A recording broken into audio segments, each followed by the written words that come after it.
So welcome to Scrum and Kanban, the channel that helps you understand the fundamentals of Agile and beyond. Hi, I'm Jim Wyllie.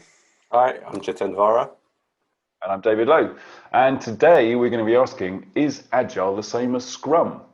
So how many times have you heard people say that Agile is the thing where you stand around for 15 minutes talking each day, isn't it? Yeah, I've heard that many times, David, especially in our training courses that we run. That's a question that we get asked frequently. But actually, I had this experience just this week gone.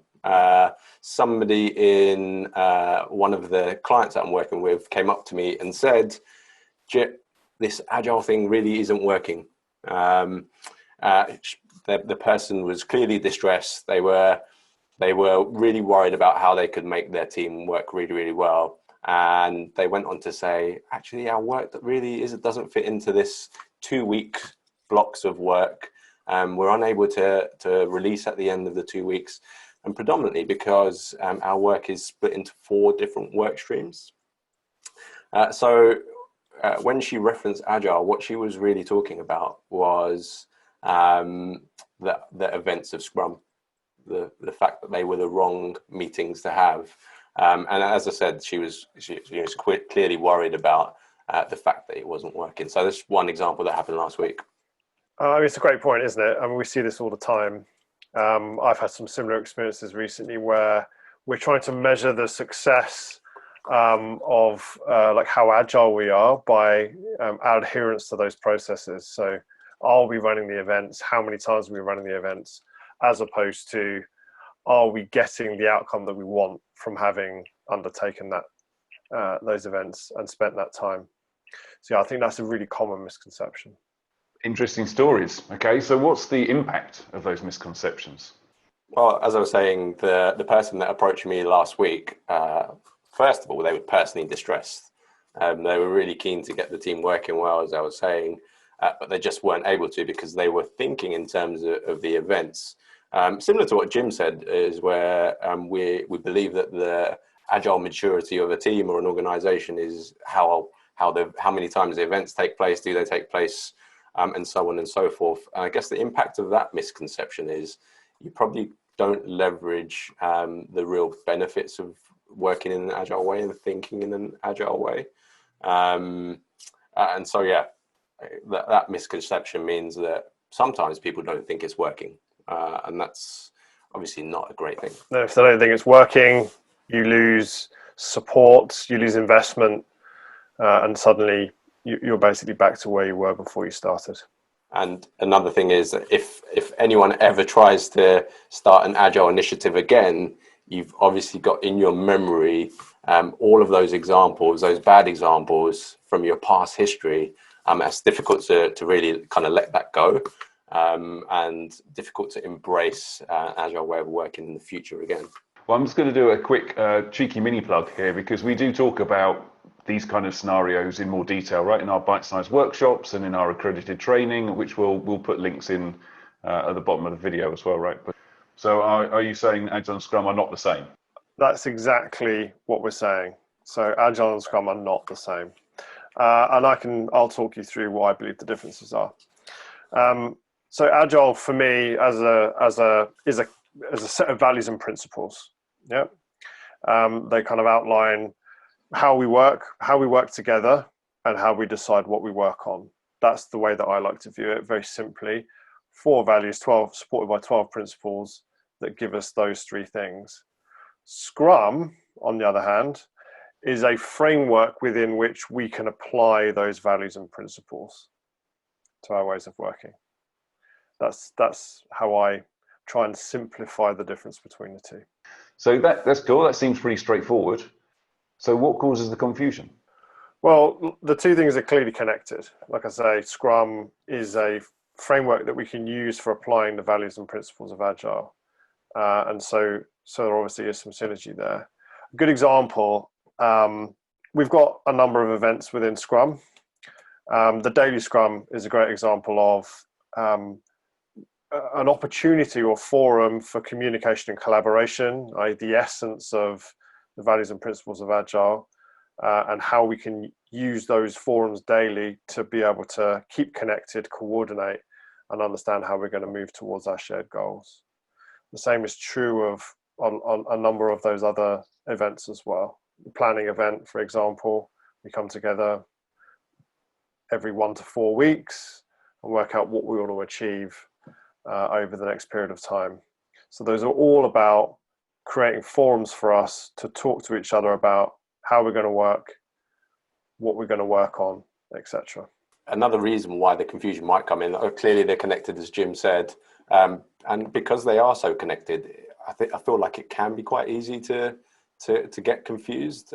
Often people focus on the practices or the process and don't really think about the reason or the mindset behind it. So an example of where even if the connection is there, people forget the reason behind it. One example is the product backlog, the list of things or the list of user needs that you're trying to meet.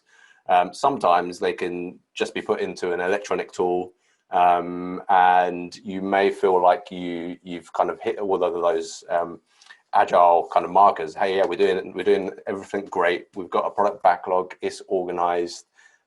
It's in an electronic tool. But what's the key ingredient that's missing is the conversation around it. So the individuals and interactions portion of it. And so you may feel you're doing agile really, really well. And I use those words deliberately, but actually because you're not thinking about the approach or the mindset, you're probably just going through the motions. And that's where you can lead to problems. One question for you. So is it true that you've got the Agile Manifesto tattooed on your back? I have, but perhaps we should do a whole nother video on that. I haven't been to the gym this morning, so maybe once I have. Just this morning. Okay. Following on from that then, Jit, so have you got any recent experiences where you think you've managed to kind of turn that around? So that way of, right, we've just got to do these events and then we're agile. Yeah, so take the person that approached me last week. The kind of change that I helped to make was actually get them to actually forget about the events.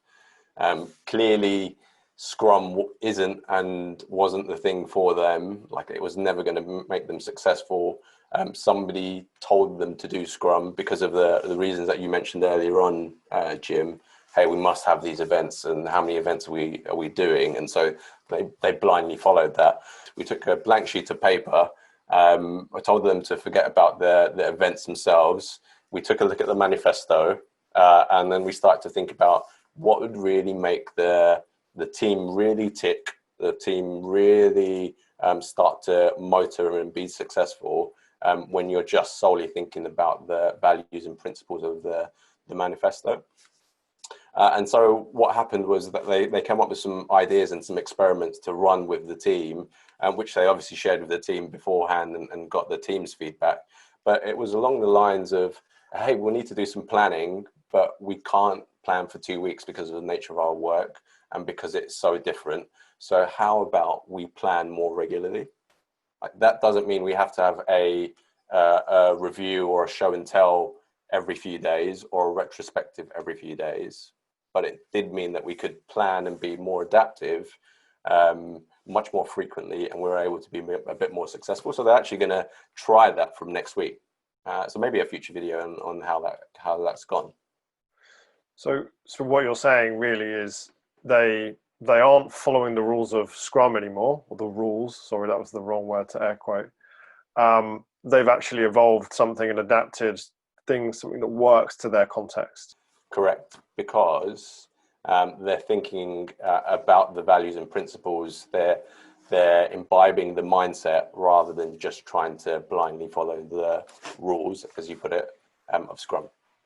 But we'll see how that goes. You mean embodying, not imbibing? Imbibing's drinking. Well, you could drink in the values and principles of Scrum, I guess, or Agile.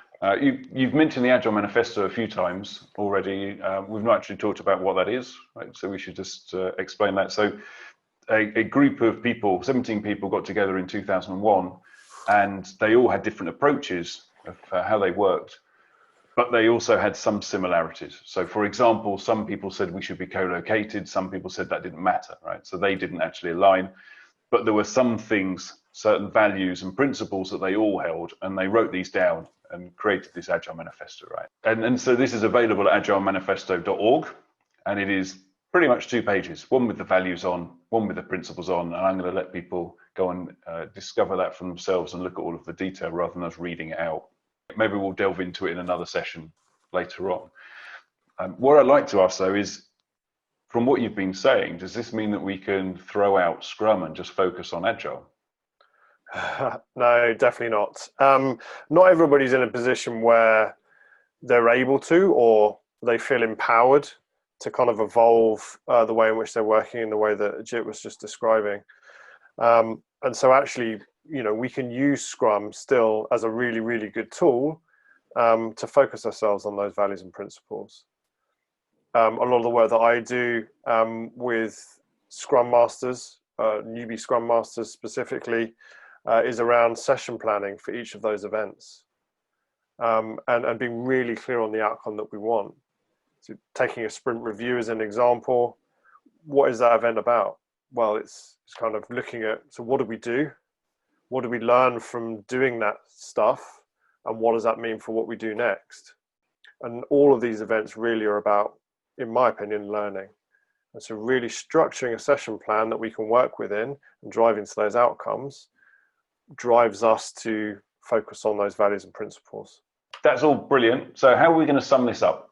Well, I can start. Like I said at the beginning, I think this is the values and principles of Agile can really be summed up in 3 main ways. They look at how we work together, and how we decide what we work on in effect. Jit, what do you think?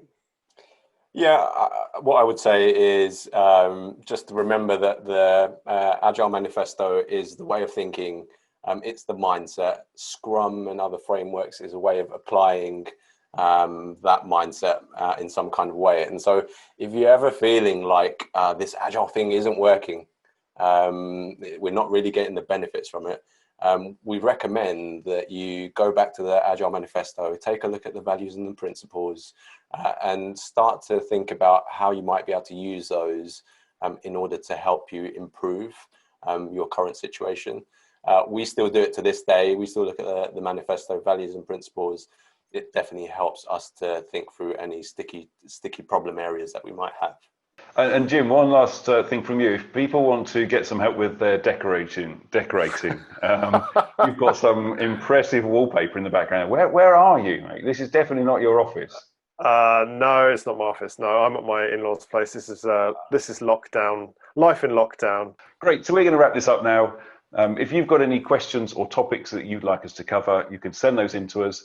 Also, you can head over to scrumandkanban.co.uk, sign up to our mailing list, and get invitations to special events and also some free downloads. We'll add all those links below, so check out the links to our bite-sized courses and our accredited training courses.